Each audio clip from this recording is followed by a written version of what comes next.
ಪ್ರೀತಿಯ ಗೆಳೆಯರೇ, ನರ್ಸಿಂಗ್ ಬಾಂಧವರೇ, ಆರೋಗ್ಯ ಮತ್ತು ಕುಟುಂಬ ಕಲ್ಯಾಣ ಇಲಾಖೆಯಲ್ಲಿ ಕಾರ್ಯನಿರತರಾದಂತಹ ಎಲ್ಲ ವೃಂದದ ವೈದ್ಯಾಧಿಕಾರಿಗಳೇ ಹಾಗೂ ಶುಶ್ರೂಷಾಧಿಕಾರಿಗಳೇ, ಅದಲ್ಲದೆ ಇಡೀ ಆರೋಗ್ಯ ಮತ್ತು ಕುಟುಂಬ ಕಲ್ಯಾಣ ಇಲಾಖೆಯಲ್ಲಿ ಕಾರ್ಯನಿರತರಾದಂತಹ ವೈದ್ಯಕೀಯ ಸಿಬ್ಬಂದಿ ವರ್ಗದವರೇ ಹಾಗೂ ಇದು DME ಡೈರೆಕ್ಟರ್ ಆಫ್ ಮೆಡಿಕಲ್ ಎಜುಕೇಷನಲ್ಲಿ ಕಾರ್ಯನಿರತರಾದಂತಹ ವೈದ್ಯಾಧಿಕಾರಿಗಳೇ, ಅದಲ್ಲದೆ ಸಿಬ್ಬಂದಿ ವರ್ಗದವರೇ, ನಿಮಗೆಲ್ಲರಿಗೂ ಆತ್ಮೀಯವಾದಂತಹ ಸ್ವಾಗತ. ಈ ಒಂದು ಕೆಲವೊಬ್ಬರು ಈ PDF ನನಗೆ ಶೇರ್ ಮಾಡಿ ಇದರ ಬಗ್ಗೆ ಒಂದು ವಿಡಿಯೋ ಮಾಡಿ ಸರ್ ಎನ್ನುವಂಥ ಮಾತನ್ನು ಹೇಳ್ತಾ ಇದ್ದರು. ಸುಮಾರು ದಿವಸಗಳಿಂದ ಈ ಒಂದು ಮೆಮೊರಂಡಮ್ ಅಂತಂದರೆ ದಿನಾಂಕ 13/2/2026 ಜಂಟಿಯಾಗಿ ಒಂದು ಮೆಮೊರಂಡಮನ್ನು ತಯಾರು ಮಾಡಲಾಗಿದೆ. ಸ್ನೇಹಿತರೆ, ಅದರ ಬಗ್ಗೆ ಬನ್ನಿ ನೋಡೋಣ.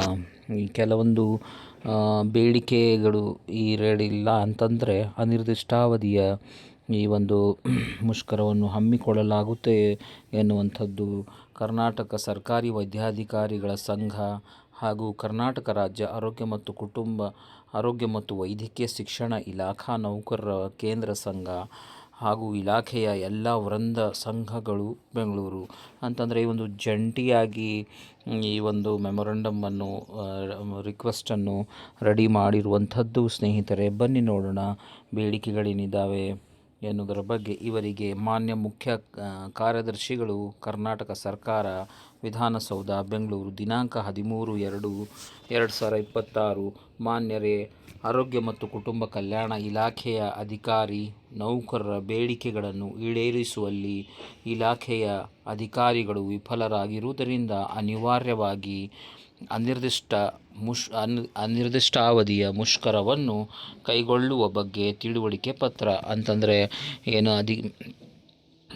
ಕೆಲ ಬೇಡಿಕೆಗಳು ಈಡೇರಿಸಿಲ್ಲ, ಆದ ಕಾರಣ ಅನಿರ್ದಿಷ್ಟಾವಧಿಯ ಕಾಲಕ್ಕೆ ಈ ಒಂದು ಮುಷ್ಕರವನ್ನು ಮಾಡ್ತಾ ಇದ್ದೇವೆ ಎನ್ನುವಂಥ ಮಾತನ್ನು ಇದರಲ್ಲಿ ಮಾಡಿಕೊಂಡು ಒಂದು ಮುಷ್ಕರದ ಬಗ್ಗೆ ಇಲ್ಲಿ ಈ ಒಂದು ಪತ್ರವನ್ನು ಬರೆದಿದ್ದಾರೆ. ಸ್ನೇಹಿತರೆ, ಉಲ್ಲೇಖ: ಕರ್ನಾಟಕ ವೈದ್ಯಾಧಿಕಾರಿಗಳ ಸಂಘ ಮಾನ್ಯ ಆರೋಗ್ಯ ಸಚಿವರು ಹಾಗೂ ಅಧಿಕಾರಿಗಳೊಂದಿಗೆ ಬೇಡಿಕೆಗಳಿಗೆ ಸಂಬಂಧಿಸಿದಂತೆ ನಡೆಸಿದ ಸಭೆಯ ದಿನಾಂಕ 3/9/2023, 5/10/2023, 3/1/2024, 19/6/2024, 30/10/2024, 5/5/2025 ಹಾಗೂ 29/10/2025. ಆಮೇಲೆ ಎರಡನೇದು ಉಲ್ಲೇಖ: ಕರ್ನಾಟಕ ರಾಜ್ಯ ಆರೋಗ್ಯ ಮತ್ತು ವೈದ್ಯಕೀಯ ಶಿಕ್ಷಣ ಇಲಾಖಾ ನೌಕರರ ಸಂಘ ಇವರು ಆರೋಗ್ಯ ಸಚಿವರು ಹಾಗೂ ಅಧಿಕಾರಿಗಳೊಂದಿಗೆ ಬೇಡಿಕೆಗಳಿಗೆ ಸಂಬಂಧಿಸಿದಂತೆ ನಡೆಸಿದ ಸಭೆಯ ದಿನಾಂಕಗಳು 27/9/2023, 19/6/2024, 28/1/2025, 23/5/2025, 5/11/2025, 19/1/2026 ಹಾಗೂ 5/2/2026. ದಿನಾಂಕ 13/2/2026 ನಡೆದ ಕಾರ್ಯಕಾರಿ ಸಮಿತಿಯ ಸಭೆಯ ನಿರ್ಣಯಗಳು. ಏನೇನು ಈ ಒಂದು ಕಾರ್ಯಕಾರಿ ಸಮಿತಿ ಸಭೆ ನಿರ್ಣಯ ಕೈಗೊಂಡಿದೆ ಎನ್ನುವುದರ ಬಗ್ಗೆ ಇಲ್ಲಿ ಕೂಲಂಕುಷವಾಗಿ ಪರಿಶೀಲಿಸಿದ್ದಾರೆ. ಅದರ ಬಗ್ಗೆ ಬನ್ನಿ ನೋಡೋಣ. ಮೇಲ್ಕಂಡ ವಿಷಯಕ್ಕೆ ಸಂಬಂಧಿಸಿದಂತೆ ಆರೋಗ್ಯ ಮತ್ತು ಕುಟುಂಬ ಕಲ್ಯಾಣ ಇಲಾಖೆಯಲ್ಲಿ ವಿವಿಧ ವೃಂದಗಳಲ್ಲಿ ಒಟ್ಟು 36,397 ಅಧಿಕಾರಿ ನೌಕರರು ಕಾರ್ಯನಿರ್ವಹಿಸುತ್ತಿದ್ದು, ರಾಜ್ಯದ 6 ಕೋಟಿ ಜನಸಂಖ್ಯೆಗೆ ಆರೋಗ್ಯ ಸೇವೆಯನ್ನು ಒದಗಿಸುವಲ್ಲಿ ಪ್ರಮುಖ ಪಾತ್ರವನ್ನು ನಿರ್ವಹಿಸುತ್ತಿದ್ದು, ಪ್ರಸ್ತುತ ಇಲಾಖೆಯಲ್ಲಿ ಕರ್ತವ್ಯ ನಿರ್ವಹಿಸುತ್ತಿರುವ ಅಧಿಕಾರಿ ನೌಕರರ ಸಂಖ್ಯೆ ವಯೋನಿವೃತ್ತಿ ಮತ್ತು ಇತರೆ ಕಾರಣಗಳಿಂದಾಗಿ ಕಡಿಮೆಯಾಗುತ್ತಿದ್ದು, ಖಾಲಿ ಹುದ್ದೆಗಳ ಭರ್ತಿ ಆಗದೇ ಇರುವುದರಿಂದ ಪ್ರಸ್ತುತ ಕರ್ತವ್ಯ ನಿರ್ವಹಿಸುತ್ತಿರುವ ಅಧಿಕಾರಿ ನೌಕರರ ಮೇಲೆ ಹೆಚ್ಚಿನ ಕಾರ್ಯ ಒತ್ತಡ ಉಂಟಾಗುತ್ತಿದ್ದು, ಆದಾಗ್ಯೂ ನೌಕರರ ನ್ಯಾಯಯುತ ಬೇಡಿಕೆಗಳನ್ನು ಈಡೇರಿಸುವಂತೆ ಕರ್ನಾಟಕ ಸರ್ಕಾರಿ ವೈದ್ಯಾಧಿಕಾರಿಗಳ ಸಂಘ ಹಾಗೂ ಆರೋಗ್ಯ ಮತ್ತು ವೈದ್ಯಕೀಯ ಶಿಕ್ಷಣ ಇಲಾಖೆಯು ವಿವಿಧ ವೃಂದಗಳ ಕೇಂದ್ರ ಸಂಘವು ಉಲ್ಲೇಖಿತ 1 ಮತ್ತು 2ರಂತೆ ಇಲಾಖಾ ಸಚಿವರು ಹಾಗೂ ಉನ್ನತ ಮಟ್ಟದ ಅಧಿಕಾರಿಗಳೊಂದಿಗೆ ಹಲವಾರು ಬಾರಿ ಸಭೆಗಳನ್ನು ನಡೆಸಿ ಸಕಾರಾತ್ಮಕ ಸಲಹೆಗಳನ್ನು ನೀಡಿದ್ದರೂ ಸಹ ಅವುಗಳನ್ನು ಪರಿಗಣನೆಗೆ ತೆಗೆದುಕೊಂಡಿರುವುದಿಲ್ಲ. ಅಲ್ಲದೆ ಇಲಾಖೆ ಮುಖ್ಯಸ್ಥರ ಅಧ್ಯಕ್ಷತೆಯಲ್ಲಿ ನಡೆದ ಕೆಲವು ಸಭೆಗಳ ಸಭಾ ನಡೆವಳಿಕೆಗಳನ್ನು ಸಹ ದಾಖಲಿಸದೆ ಇಲಾಖೆಯ ಅಧಿಕಾರಿ ನೌಕರರ ಸಮಸ್ಯೆಗಳನ್ನು ಬಗೆಹರಿಸುವಲ್ಲಿ ಇಲಾಖೆಯ ಉನ್ನತ ಮಟ್ಟದ ಅಧಿಕಾರಿಗಳು ನಿರ್ಲಕ್ಷ್ಯ ವಹಿಸುತ್ತಿದ್ದಾರೆ ಎಂಬುದು ಅಧಿಕಾರಿ ನೌಕರರ ಅಭಿಪ್ರಾಯವಾಗಿದೆ. ಇಲಾಖೆಯ ಅಧಿಕಾರಿ ನೌಕರರ ಪ್ರಮುಖ ಬೇಡಿಕೆಗಳು ಯಾವ್ಯಾವಿದ್ದಾವೆ ಬನ್ನಿ ನೋಡೋಣ. ವೃಂದ ಮತ್ತು ನೇಮಕಾತಿ ನಿಯಮಗಳ ತಿದ್ದುಪಡಿ ಅಂದರೆ C&R ರೂಲ್ನ ತಿದ್ದುಪಡಿ. ಸುಮಾರು 4 ವರ್ಷಗಳಿಂದ ವೃಂದ ಮತ್ತು ನೇಮಕಾತಿ ನಿಯಮಕ್ಕೆ ತಿದ್ದುಪಡಿಗಾಗಿ ಹಲವಾರು ಬಾರಿ ಮೌಖಿಕವಾಗಿ ಹಾಗೂ ಲಿಖಿತವಾಗಿ ಮನವಿ ಸಲ್ಲಿಸಿದ್ದರೂ ಸಹ ಇದುವರೆಗೂ ಕಾರ್ಯಗತವಾಗಿಲ್ಲ. ಎಲ್ಲ ವೃಂದಗಳ ಜ್ಯೇಷ್ಠತಾ ಪಟ್ಟಿಯನ್ನು ಪ್ರಕಟಿಸುವುದು. ವೈದ್ಯರು ಹಾಗೂ ಇತರ ವೃಂದಗಳ ಜ್ಯೇಷ್ಠತಾ ಪಟ್ಟಿ ಪ್ರತಿ ವರ್ಷ ಡಿಸೆಂಬರ್ ಮಾಹೆಯಲ್ಲಿ ಪರಿಷ್ಕರಿಸಬೇಕೆಂಬ ನಿಯಮವಿದ್ದರೂ ಇಲಾಖೆ ಸುಮಾರು 13 ವರ್ಷಗಳಿಂದ ಪರಿಷ್ಕರಿಸಿರುವುದಿಲ್ಲ. ಈ ಕೂಡಲೇ ಪರಿಷ್ಕರಿಸಿ ಪ್ರಚುರಪಡಿಸಲು ಸಂಘವು ಆಗ್ರಹಿಸುತ್ತದೆ. ಅಂತಂದರೆ ವೈದ್ಯರು ಹಾಗೂ ಇತರ ವೃಂದಗಳ ಜ್ಯೇಷ್ಠತಾ ಪಟ್ಟಿ ಪ್ರತಿ ವರ್ಷ ಡಿಸೆಂಬರ್ ಮಾಹೆಯಲ್ಲಿ ಪರಿಷ್ಕರಿಸಬೇಕೆಂಬ ನಿಯಮವಿದ್ದರೂ ಸಹ ಸುಮಾರು 13 ವರ್ಷಗಳಿಂದ ಪರಿಷ್ಕರಿಸಿರುವುದಿಲ್ಲ ಎನ್ನುವ ಮಾತನ್ನು ಕೇಳಿಬರುತ್ತದೆ. ಸೊ ಈ ಕೂಡಲೇ ಪರಿಷ್ಕರಿಸಿ ಪ್ರಚುರಪಡಿಸಲು ಸಂಘವು ಆಗ್ರಹಿಸುತ್ತದೆ. 3ನೇದಾಗಿ ಎಲ್ಲ ವೃಂದಗಳ ಮುಂಬಡ್ತಿ ಪ್ರಮೋಷನ್. ಪ್ರತಿಯೊಂದು ಆರೋಗ್ಯ ಇಲಾಖೆಯಲ್ಲಿ ಅಥವಾ ಡೈರೆಕ್ಟರ್ ಆಫ್ ಮೆಡಿಕಲ್ ಎಜುಕೇಷನಲ್ಲಿ ಕಾರ್ಯನಿರತರಾದಂತಹ ಅಧಿಕಾರಿಗಳು, ವೈದ್ಯಾಧಿಕಾರಿಗಳು, ಸಿಬ್ಬಂದಿ ವರ್ಗದವರ ಮುಂಬಡ್ತಿಯ ಬಗ್ಗೆ ಇಲಾಖೆಯ ವೈದ್ಯರು ಹಾಗೂ ಇತರ ಎಲ್ಲ ವೃಂದಗಳ ಜ್ಯೇಷ್ಠತಾ ಪಟ್ಟಿ ಪರಿಷ್ಕರಿಸದೆ ಇರುವುದರಿಂದ ಅರ್ಹತೆ ಹೊಂದಿರುವ ಹಿರಿಯ ವೈದ್ಯರು ಮತ್ತು ಇತರೆ ವೃಂದಗಳ ಅಧಿಕಾರಿ ನೌಕರರು ಮುಂಬಡ್ತಿ ಹುದ್ದೆಗಳನ್ನು ಪಡೆಯಲು ವಂಚಿತರಾಗಿರುತ್ತಾರೆ. ಹಾಗೂ ಯಾವುದೇ ಮುಂಬಡ್ತಿ ಇಲ್ಲದೆ ಹಲವಾರು ನೌಕರರ ವಯೋನಿವೃತ್ತಿ ಹೊಂದಿರುತ್ತಾರೆ. ಸೊ ಅದನ್ನು ಮನಗಂಡು ಸೇವಾನಿರತ ನೌಕರರ ಉನ್ನತ ವ್ಯಾಸಂಗ ಅಂದರೆ ಇನ್ ಸರ್ವಿಸ್ ಎಜುಕೇಷನ್. ಆರೋಗ್ಯ ಇಲಾಖೆಯಲ್ಲಿ ಸೇವಾನಿರತ ಕೋಟಾದಡಿಯಲ್ಲಿ ಈ ಹಿಂದಿನಿಂದಲೂ ಉನ್ನತ ವ್ಯಾಸಂಗಕ್ಕೆ, ಸ್ನಾತಕೋತ್ತರ ವ್ಯಾಸಂಗಕ್ಕೆ ವೈದ್ಯಕೀಯ ಮಹಾವಿದ್ಯಾಲಯಗಳಲ್ಲಿ ವೇತನ ಶುಲ್ಕ ಹಾಗೂ ಭತ್ಯೆಗಳೊಂದಿಗೆ ನಿಯೋಜನೆ ಮಾಡುವ ನಿಯಮವಿದೆ. ಆದರೆ ಈ ಸಾಲಿನಿಂದ ವೈದ್ಯಕೀಯ ಮಹಾವಿದ್ಯಾಲಯಗಳಿಗೆ ನಿಯೋಜನೆಗೊಂಡ ವೈದ್ಯರುಗಳಿಗೆ ವೇತನ ಶುಲ್ಕ ಹಾಗೂ ಭತ್ಯೆಗಳನ್ನು ನೀಡಿರುವುದಿಲ್ಲ. ಹಾಗೂ ಇತರೆ ವೃಂದದ ಸಿಬ್ಬಂದಿಗಳ ಉನ್ನತ ವ್ಯಾಸಂಗದ ನಿಯೋಜನೆಯನ್ನು ಸಂಪೂರ್ಣವಾಗಿ ನಿಲ್ಲಿಸಿರುತ್ತಾರೆ. ಆದರೆ ಸರ್ಕಾರದ ಇತರೆ ಆರೋಗ್ಯ ಸಂಸ್ಥೆಗಳಾದ ವೈದ್ಯಕೀಯ ಶಿಕ್ಷಣ, ESI, ಸ್ವಾಯತ್ತ ಸಂಸ್ಥೆಗಳಲ್ಲಿನ ವೈದ್ಯರುಗಳಿಗೆ ಈ ಅವಕಾಶವಿದೆ. ಆರೋಗ್ಯ ಮತ್ತು ಕುಟುಂಬ ಕಲ್ಯಾಣ ಇಲಾಖೆಯ ವೈದ್ಯರು ಹಾಗೂ ಇಲಾಖೆಯ ಇತರ ವೃಂದದ ಸಿಬ್ಬಂದಿಯವರು ಈ ಅವಕಾಶದಿಂದ ವಂಚಿತರಾಗಿರುತ್ತಾರೆ. ಇದು ನಮ್ಮ ಮೂಲಭೂತ ಹಕ್ಕನ್ನು ಕಸಿದುಕೊಂಡುವಂತಾಗಿದೆ. ಅದಲ್ಲದೆ 5ನೇದಾಗಿ ವರ್ಗಾವಣೆ ಕಾಯ್ದೆಗೆ ಮಾರ್ಪಾಡು. ವರ್ಗಾವಣೆ ಕಾಯ್ದೆಗೆ ಮಾರ್ಪಾಡುಗಳನ್ನು ಮಾಡುವಂತೆ ಹಲವು ಬಾರಿ ವೈದ್ಯಾಧಿಕಾರಿಗಳ ಸಂಘ ಮತ್ತು ವಿವಿಧ ವೃಂದದ ಕೇಂದ್ರ ಸಂಘವು ಮನವಿ ಸಲ್ಲಿಸಿದ್ದರೂ ಇದನ್ನು ಪರಿಗಣಿಸದೆ ಸರ್ಕಾರವು ವರ್ಗಾವಣೆ ಪ್ರಕ್ರಿಯೆಯನ್ನು ವರ್ಷಪೂರ್ತಿ ಮಾಡುತ್ತಿದೆ. ಆಮೇಲೆ ಜಿಲ್ಲಾ ಆಸ್ಪತ್ರೆ, ಸ್ವಾಯತ್ತ ಸಂಸ್ಥೆಗಳ ಹುದ್ದೆಗಳು. ವೈದ್ಯಕೀಯ ಮಹಾವಿದ್ಯಾಲಯಗಳಲ್ಲಿ ಹೊಂದಿಕೊಂಡಿರುವ ಜಿಲ್ಲಾ ಆಸ್ಪತ್ರೆಗಳಲ್ಲಿ ಆರೋಗ್ಯ ಮತ್ತು ಕುಟುಂಬ ಕಲ್ಯಾಣ ಇಲಾಖೆಯ ಕ್ಯಾಡರ್ ಹುದ್ದೆಗಳಿದ್ದು ಆ ಹುದ್ದೆಗಳಿಗೆ ಆರೋಗ್ಯ ಮತ್ತು ಕುಟುಂಬ ಕಲ್ಯಾಣ ಇಲಾಖೆಯಿಂದ ವರ್ಗಾವಣೆ ಮಾಡದೆ ಹಾಲಿ ಕರ್ತವ್ಯ ನಿರ್ವಹಿಸುತ್ತಿರುವ ವೈದ್ಯರು ಸಿಬ್ಬಂದಿಗಳನ್ನು ಜಿಲ್ಲಾ ಆಸ್ಪತ್ರೆಗಳಿಂದ ವಾಪಸ್ಸು ಪಡೆಯುತ್ತಿದ್ದಾರೆ. ಇದದ್ದರಿಂದ ನುರಿತ ಹಿರಿಯ ವೈದ್ಯರು ಹಾಗೂ ಸಿಬ್ಬಂದಿಗಳು ಗ್ರಾಮೀಣ ಮತ್ತು ತಾಲೂಕಾ ಮಟ್ಟಕ್ಕೆ ಮಾತ್ರ ಸೀಮಿತಗೊಂಡು ಜಿಲ್ಲಾ ಮಟ್ಟದಲ್ಲಿ ಸೇವೆ ಸಲ್ಲಿಸುವ ಅವಕಾಶದಿಂದ ವಂಚಿತರಾಗಿರುತ್ತಿದ್ದಾರೆ. ಅದಲ್ಲದೆ ಸಮರ್ಪಕ ಔಷಧಿ ಪೂರೈಕೆ. ಆಸ್ಪತ್ರೆಗಳಲ್ಲಿ ಕಾಲಕಾಲಕ್ಕೆ ಸಮರ್ಪಕವಾದ ಔಷಧಿಗಳನ್ನು ಸರಬರಾಜು ಮಾಡುವುದು ಸರ್ಕಾರದ ಜವಾಬ್ದಾರಿಯಾಗಿದ್ದು ಈ ಇಲಾಖೆಯಲ್ಲಿ ಸರ್ಕಾರವು ಕರ್ನಾಟಕ ರಾಜ್ಯ ವೈದ್ಯಕೀಯ ಸರಬರಾಜು ನಿಗಮ ನಿಯಮಿತ ಸಂಸ್ಥೆಯನ್ನು ಸ್ಥಾಪಿಸಿರುತ್ತದೆ. ಈ ನಿಗಮದ ಪ್ರಮುಖ ಕರ್ತವ್ಯ ನಿಯಮಿತವಾಗಿ ಅಗತ್ಯಕ್ಕನುಗುಣವಾಗಿ ಔಷಧಿ ಮತ್ತು ವೈದ್ಯಕೀಯ ಸಲಕರಣೆಗಳನ್ನು ಸರಬರಾಜು ಮಾಡುವುದಾಗಿರುತ್ತದೆ. ಇತ್ತೀಚಿಗಿನ ದಿನಗಳಲ್ಲಿ ಔಷಧಿ ಸರಬರಾಜು ಮಾಡುವುದರಲ್ಲಿ ಸಂಸ್ಥೆಯು ಸಂಪೂರ್ಣ ವಿಫಲವಾಗಿರುವ ಕಾರಣ ರೋಗಿಗಳು ಸರಿಯಾದ ಸಮಯದಲ್ಲಿ ಔಷಧೋಪಚಾರ ದೊರೆಯದೆ ಪರದಾಡುವಂತಾಗಿದೆ. ಇದರ ಬಗ್ಗೆ ಸಾಕಷ್ಟು ಬಾರಿ ಸಂಘವು ಮನವಿ ಮಾಡಿದ್ದರೂ ಇದುವರೆಗೂ ಸರಿಪಡಿಸಿರುವುದಿಲ್ಲ. ಇದುದರಿಂದ ವೈದ್ಯರು ಮತ್ತು ಸಿಬ್ಬಂದಿಗಳ ಮೇಲೆ ಒತ್ತಡ ಹೆಚ್ಚಾಗುತ್ತಿದೆ, ರೋಗಿಗಳ ಜೊತೆ ಸಂಘರ್ಷಗಳಿಗೆ ಎಡೆಮಾಡಿಕೊಟ್ಟಿದೆ. ರೋಗಿಗಳಿಗೆ ಸಮರ್ಪಕ ಔಷಧೋಪಚಾರವನ್ನು ಮಾಡುವ ಕಷ್ಟಕರವಾಗಿರುತ್ತದೆ. ಸರ್ಕಾರವು ಲಭ್ಯವಿರುವ ಅನುದಾನದಲ್ಲಿ ಖರೀದಿಸಲು ಎಬಿಎಆರ್ಕೆ ತಿಳಿಸಿರುತ್ತಾರೆ. ಆದರೆ ಎಬಿಎಆರ್ಕೆ ಅನುದಾನ ತಾತ್ಕಾಲಿಕವಾಗಿ ತುರ್ತು ಸಂದರ್ಭದಲ್ಲಿ ಬಳಸಲು ಅವಕಾಶವಿದೆಯೇ ಹೊರತು ನಿರಂತರವಾಗಿ ಬಳಸಲು ಸಾಧ್ಯವಿಲ್ಲ. ಹಾಗೂ ಎಬಿಎಆರ್ಕೆ ಅನುದಾನವನ್ನು ಔಷಧಿ ಹೊರತು ಆಸ್ಪತ್ರೆಯ ಇತರ ಅಭಿವೃದ್ಧಿ ಹಾಗೂ ನಿರ್ವಹಣೆ ಕಾರ್ಯಗಳಿಗೂ ಬಳಸಬೇಕಾಗಿರುವುದರಿಂದ ಅನುದಾನ ಕೊರತೆ ಉಂಟಾಗುತ್ತಿದೆ ಹಾಗೂ ಇತರ ಅಭಿವೃದ್ಧಿ ಕಾರ್ಯ ಕುಂಠಿತವಾಗಿರುತ್ತದೆ. ಇದುದರಿಂದಾಗಿ ಹಲವಾರು ಆಸ್ಪತ್ರೆಗಳಲ್ಲಿ ಕೋಟ್ಯಾಂತರ ರೂಪಾಯಿ ಪಾವತಿಗೆ ಬಾಕಿ ಇರುತ್ತದೆ. ಖಾಲಿ ಹುದ್ದೆಗಳ ನೇಮಕಾತಿ. ಇಲಾಖೆಯಲ್ಲಿರುವ ವೈದ್ಯರು ಹಾಗೂ ಸಿಬ್ಬಂದಿಗಳ ಖಾಲಿ ಹುದ್ದೆಗಳನ್ನು ಕಾಲಕಾಲಕ್ಕೆ ಭರ್ತಿ ಮಾಡಿರುವುದಿಲ್ಲ.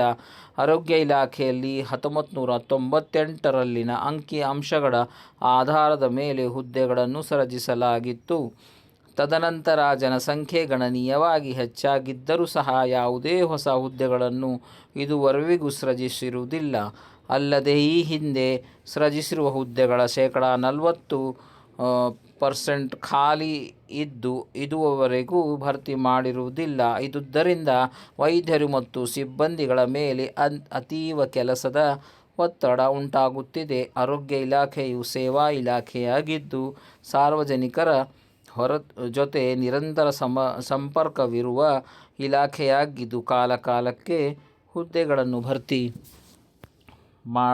ಮಾಡಿದರೆ ಸಾರ್ವಜನಿಕರಿಗೆ ಉತ್ತಮ ಸೇವೆಯನ್ನು ನೀಡಬಹುದಾಗಿದೆ.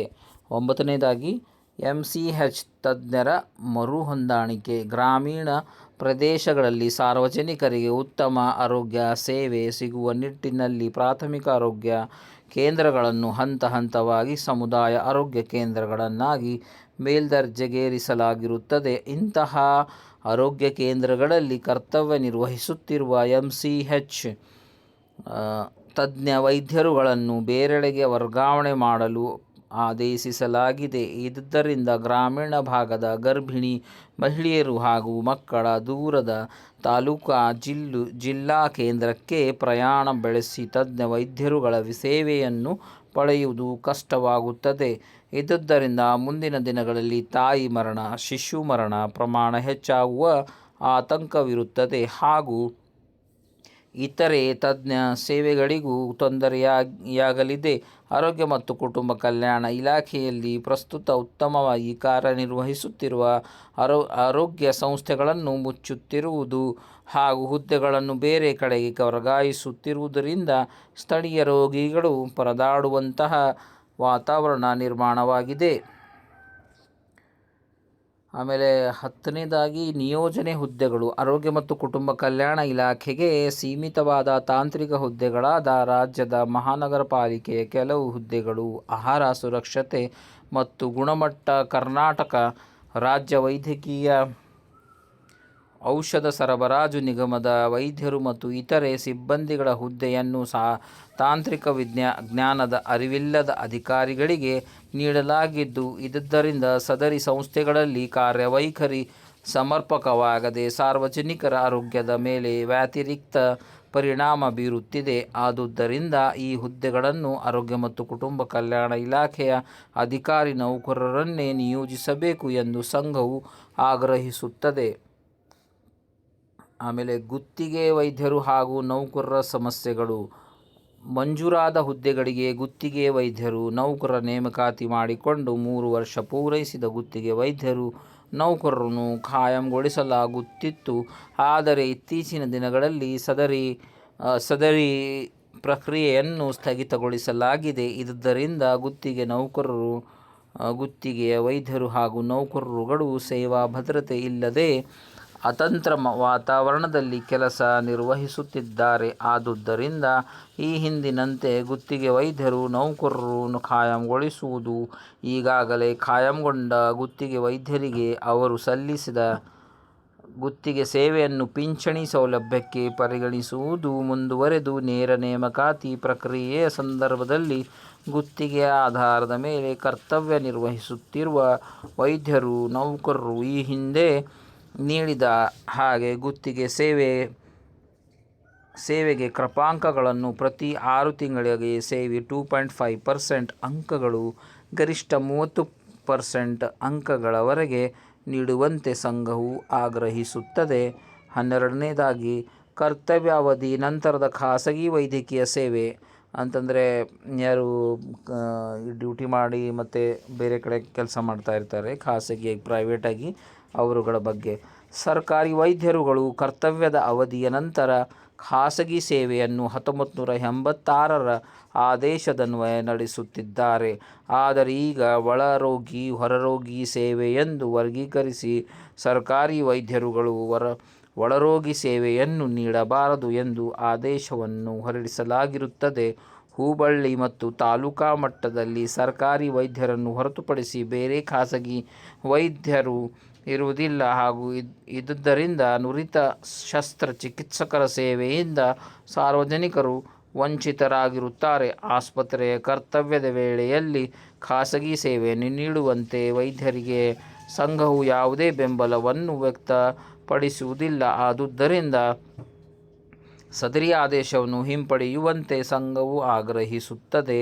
ಮುಂದುವರೆದು, ಆರೋಗ್ಯ ಮತ್ತು ಕುಟುಂಬ ಕಲ್ಯಾಣ ಇಲಾಖೆಯ ಸಿಬ್ಬಂದಿಗಳಿಗೆ ಇತರೆ ಆರೋಗ್ಯ ಸಂಸ್ಥೆಗಳಾದ ಕೇಂದ್ರ ಆರೋಗ್ಯ ಸೇವೆ, ವೈದ್ಯಕೀಯ ಶಿಕ್ಷಣ ಇಲಾಖೆ, ಕೇಂದ್ರ ಇಎಸ್ಐ ಕಾರ್ಪೊರೇಷನ್ ಸಿಬ್ಬಂದಿಗಳ ವೇತನಕ್ಕೆ ಹೋಲಿಸಿದ್ದರೆ ಬಹಳ ವೇತನ ತಾರತಮ್ಯವಿರುವ ಕಾರಣ ಸಂಘವು ಇಲಾಖೆಯ ಎಲ್ಲ ವೈದ್ಯರು ಮತ್ತು ಸಿಬ್ಬಂದಿಗಳಿಗೆ CGHS ಮಾದರಿ ವೇತನವನ್ನು ನೀಡಲು ಆಗ್ರಹಿಸುತ್ತದೆ. ವ್ಯತಿರಿಕ್ತ ಆದೇಶವನ್ನು ಹಿಂಪಡೆಯುವುದು. ಇತ್ತೀಚೆಗೆ ಸರ್ಕಾರಿ ವೈದ್ಯರು ಮತ್ತು ಆರೋಗ್ಯ ಇಲಾಖೆಯ ಅಧಿಕಾರಿ ಮತ್ತು ಸಿಬ್ಬಂದಿಗಳನ್ನು ಗುರಿಯಾಗಿಸಿಕೊಂಡು ರಾತೋರಾತ್ರಿ ಏಕಪಕ್ಷೀಯವಾಗಿ ಆದೇಶಗಳನ್ನು ಹೊರಡಿಸುತ್ತಿದೆ.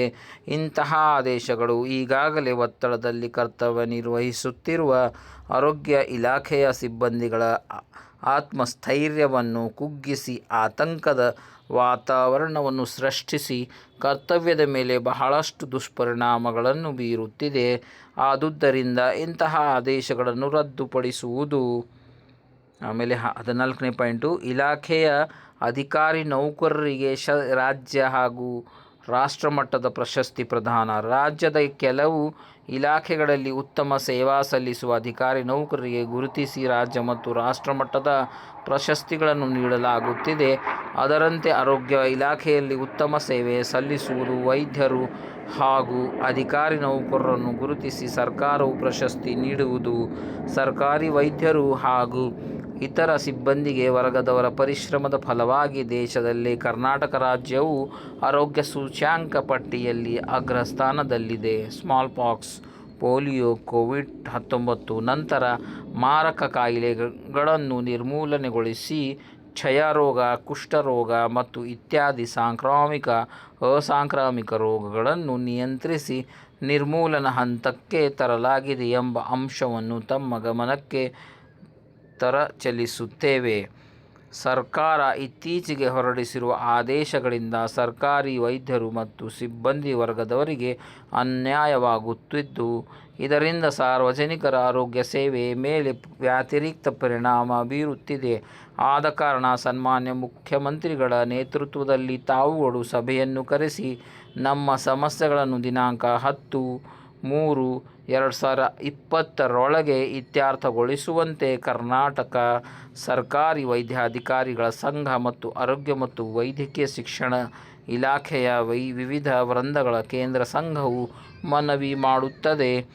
ಈ ಮೇಲ್ಕಂಡ ನಮ್ಮ ಬೇಡಿಕೆಗಳನ್ನು ನಿಗದಿತ ದಿನಾಂಕದಲ್ಲಿ ಈಡೇರಿಸದಿದ್ದಲ್ಲಿ ಇಲಾಖೆ ಎಲ್ಲ ವೃಂದ ಸಂಘಗಳ ಸಹಯೋಗದೊಂದಿಗೆ ಅನಿವಾರ್ಯವಾಗಿ 11/3/2020 6ರಿಂದ ಅನಿರ್ದಿಷ್ಟಾವಧಿ ಮುಷ್ಕರವನ್ನು ಹಮ್ಮಿಕೊಳ್ಳಲಾಗುವುದು. ಅನಿರ್ದಿಷ್ಟಾವಧಿಯ ಮುಷ್ಕರದ ಮೊದಲ ಹಂತವಾಗಿ ದಿನಾಂಕ 11/3/2026ರಿಂದ 15/3 ಹೊರರೋಗಿ ಸೇವೆಯನ್ನು ನಿಲ್ಲಿಸಿ ತುರ್ತು ಸೇವೆಗಳನ್ನು ಮಾತ್ರ ನೀಡಲಾಗುವುದು. ಎರಡನೇ ಹಂತದಲ್ಲಿ ದಿನಾಂಕ 16/3/2026ರಿಂದ ಈ ಬೇಡಿಕೆಗಳು ಈಡೇರುವವರೆಗೆ ಎಲ್ಲ ವೈದ್ಯರು, ಅಧಿಕಾರಿ ನೌಕರರು ಕರ್ತವ್ಯಕ್ಕೆ ಗೈರಾಗುವುದು.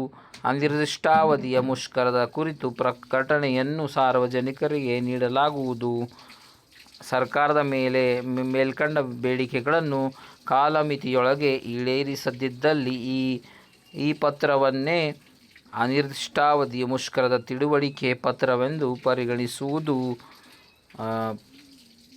ಡಾಕ್ಟರ್ ರವೀಂದ್ರನಾಥ್ ಎಂ ಮೇಟಿ, ರಾಜ್ಯಾಧ್ಯಕ್ಷರು, KGMOA. ಡಾಕ್ಟರ್ ತಿಮ್ಮರಾಜು PR, ಕಾರ್ಯದರ್ಶಿ, KGMOA. ಮಲ್ಲಿಕಾರ್ಜುನ್ B, ಬಳ್ಳಾರಿ, ರಾಜ್ಯಾಧ್ಯಕ್ಷರು, ಆರೋಗ್ಯ ಇಲಾಖೆ ಕೇಂದ್ರ ಸಂಘ. H ಪುಟ್ಟರಾಜು, ಕಾರ್ಯದರ್ಶಿ, ಆರೋಗ್ಯ ಇಲಾಖೆ ಕೇಂದ್ರ ಸಂಘ.